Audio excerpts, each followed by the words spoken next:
మేమంతా ఏమైపోవాలి మీకోసమే వీళ్ళు ఉన్నది. ఏమి బ్రాహ్మణులు అనేటువంటిది వాళ్ళ యొక్క ధర్మాన్ని వాళ్ళకు చెప్పినటువంటి విధించినటువంటి వివరాలన్నీ మనస్మృతి మొదలైన వాటి చోట చెప్తే సర్వత్యాగ లక్షణం ఉన్నవాడు మాత్రమే బ్రాహ్మణుడు.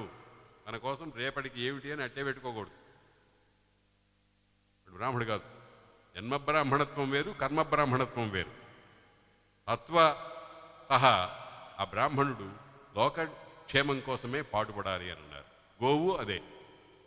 మేధాశక్తి చేత బ్రాహ్మణుడు, సంపద చేత గోవు ఈ లోకాలన్నింటినీ భరిస్తున్నాయి. అందుకని వాటికి ఆర్తి కలిగితే, వాటికి బాధ కలిగితే పోగొట్టేటువంటి వాడు గోవిందుడు, గోపాలుడు అని కృష్ణుడికి పేరు. గోవింద గోవులకు ఆనందాన్ని కలిగించేటువంటి వాడు, గోవుల్ని పాలించేటువంటి వాడు కృష్ణుడు. అందుకనే ఎక్కడో ఉన్న ఇంద్రుణ్ణి పూజిస్తారేమిటయ్యా, మన పక్కన ఉంది పర్వతం, మన గోవుల్ని మనల్ని కాపాడుతూ ఉన్నది, మనకి తల్లిలాగా పెడుతోంది అని ఆ ఇంద్ర పూజను మాన్పించి గోవర్ధనగిరి పూజ చేయించాడు కృష్ణుడు.